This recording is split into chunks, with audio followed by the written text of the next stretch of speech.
Now finally, to finish up our look into JM Truth, let's take a look at what may very well be the greatest thing I've come across during my entire foray into the world of flat earthers. A real chef's kiss moment. In a debate between JM and YouTuber Red's Rhetoric, when discussing video footage that Reds and another great YouTuber, Astronomy Live, had released of a few SpaceX rocket launches and booster landings, JM refused to accept the legitimacy of the footage, accusing both Reds and Astronomy Live of multiple kinds of potential foul play, using his expertise to back it up. For Falcon Heavy, I filmed an unbroken shot from launch to landing. This is not CGI. I was there. CGI. Do you actually think that I can't tell with the naked eye that that's CGI? Yes, I definitely am making that assertion that if you think this is CGI, then you are not the expert that you proclaim yourself to be. Why? Because I'm calling you out and saying I don't believe this footage is real? It genuinely seems like he doesn't understand the circumstances of the situation. Like he can't actually fathom an alternate worldview or empathize with the person he's talking to. He's acting as if he has the sense that he's infallible, as if there's no conceivable way he could be wrong. Think about it. Let's assume for a moment that Reds is telling the truth here, which we have no reason to doubt.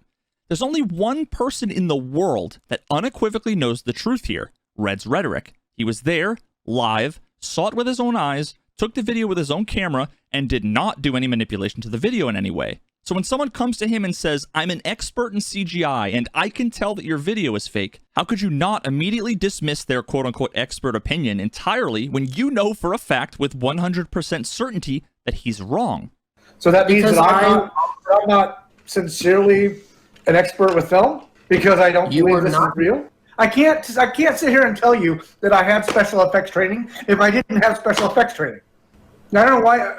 This is okay. No, I just wanted to clarify what the training was. I don't say I have expertise in something that I don't have expertise in. JM Truth is genuinely acting as if he is the only one here capable of knowing the truth of whether or not that video is fake, more so than the guy who took it. It's one thing to think that somebody's lying to you and to call them out. That's not necessarily an unreasonable thing. But it's something else entirely to not understand why the person you're calling out would disagree with you, that they would dare question your expertise. The hubris is unprecedented and bordering on delusional. But not only does JM not seem to be capable of considering that, he doubles and triples down, saying both that he can easily determine it's CGI with his naked eye while watching a compressed YouTube video being even more compressed over a video call, something that basically anybody with even the most amateur video editing experience would tell you would cause the kinds of things that he's suspicious of. But then he says that he wants the raw video so that he can do his own expert professional analysis. How do you suspect that went? I'm here to kill you.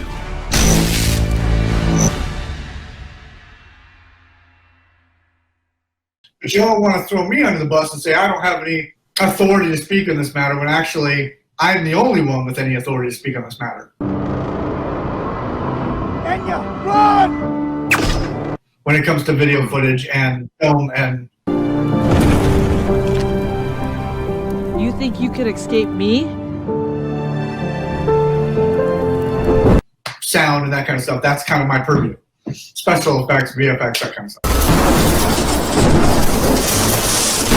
I'm going to ask you something. Have you ever heard of a movie called Total Recall? I have. Have you heard of Doctor Strange?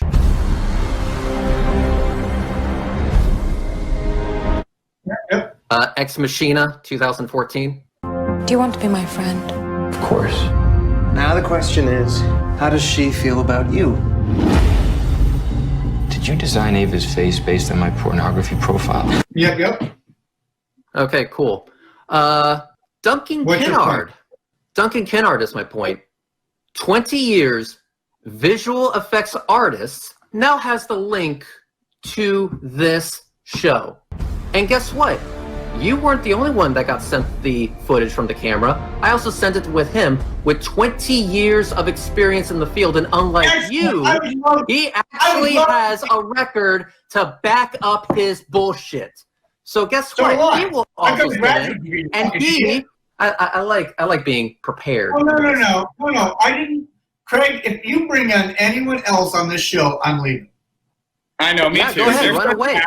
Rage quit. Rage quit. Come on, run away. Rage quit, run clown. away. Okay, so Nathan's just my producer. Okay, great. He's not producing the show. Hey, hang on. DKG, are you polishing your Emmy? Sorry, I'm just polishing my Emmy. Spoiler alert, Duncan literally doesn't even need to speak during the entire discussion because JM's quote-unquote analysis is just about as brain-dead as you'd think. The VFX and CGI analysis that allegedly took JM Truth 2 full weeks to do can be summarized by 5 claims. The area where the boosters landed does not visually match the area where the rocket launched from. So this rocket landed in the exact same place it took off from, correct? No, it didn't. Wait, No, fuck me. what do you know? You've been telling No, it everybody, didn't, you dumbass. forever.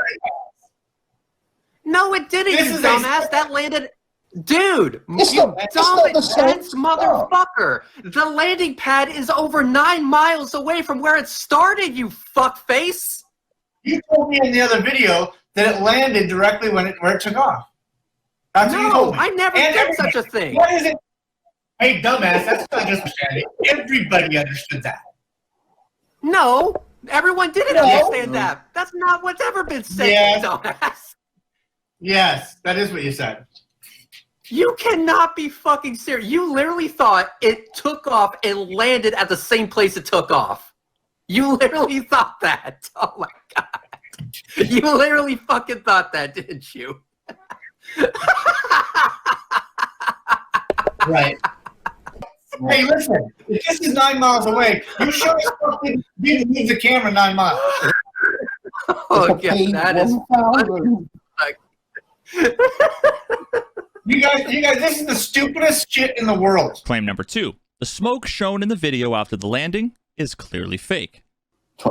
Also, the smoke here is added. It's a special effect. Is it? No, it isn't added. It is. How?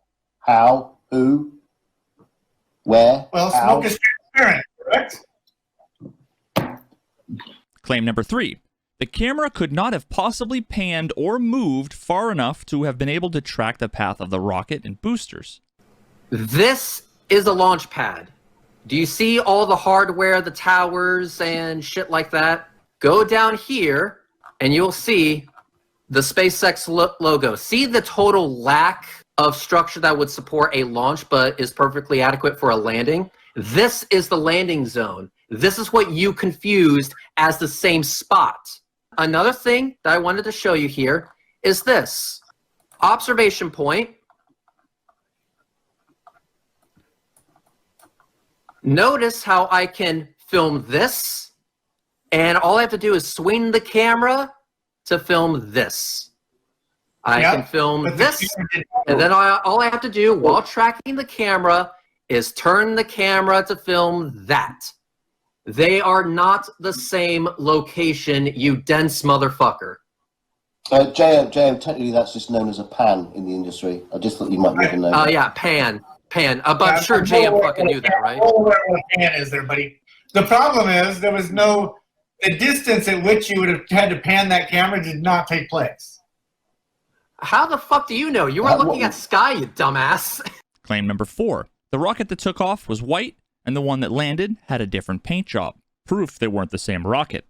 This is about Red's CGIing this entire piece of footage. So can we try and stick with that? Where is the CGI? VFX and CGI. However, the rocket here... All of it. This rocket is not the same rocket that was attached to the side of that other booster. Even though it was a continuous shot. The bar of this rocket, this black, is not soot. This is a paint job. Yeah, sure it is. There's the LOX tank and the fuel tank. They're separated, aren't they? Oh, there does seem to be some kind of physical container between them. Yes. Yeah, they seem to be separated there. Hey, a question. Were the soot patterns on the rocket, are they aligning with where the tanks are located on the Falcon 9? It would appear that way. From a visual effects expert, I would say there's a definite delineation between green and blue. And interesting. And it's not like that I've got a degree in physics or anything, but just an off-the-cuff thought would be, could the temperature of the LOX cause more ice to be building up when it goes into a colder temperature? Yeah, interesting. And question, Craig, if soot were to collect on the ice and the ice were to, fall off because it's no longer being cooled by the LOX, that would leave a line there, right? Yeah. That would leave a line. It really would. A nice definitive line around crazy. The booster. Who would have thought? What do you mean? Amazing. A clean bit? A clean bit, you mean? Or damn. devil's advocate for a second, did they, after it separated from the main module, have someone up there painting it? Claim number 5. The duration of Reds' video has a 20-second discrepancy when compared to the official SpaceX footage. Hey, JM, did you say there's 20-second discrepancy? Yeah. Oh, there's also 9 miles discrepancy, so 20 seconds. Oh, okay. Here's the thing. A little birdie told me that you were going to say that. Would we like to watch it together in real time and compare the SpaceX one? Would that be hot and Can we see it sexy? together, please? Can we see it together, please? We could do it at an elementary school theater if that suits you, Nathan. Yo, guys, let me give you a flyer real quick. One, boom, bitches! And lift off of the Falcon Heavy on its way to deliver some flat Earth butthurts. 27 Merlin 1D engines. Altitude 13 kilometers, speed 1,500 kilometers an hour. And we have separation of the port and starboard booster. Will it equal 20? Will it equal 20? Gonna time it from when I see the first booster land. It's literally fucking to the second. It's close. It's close. No, it's literally to the fucking second. Yeah. Reds, is there anything more beautiful than disproving a flat earther's claim live? Where's your 20 seconds, JM? Where's your 20 fucking seconds, huh? So, that's it, ladies and gentlemen. That right there is what flat earthers consider expert analysis. Proof that video footage is fake. Justification to call the person that you're debating, who's actually gone out, gathered evidence, and presented it to you in good faith, a liar, while you claim to have proof despite never lifting a single finger to present a single speck of it. It really is quite sad.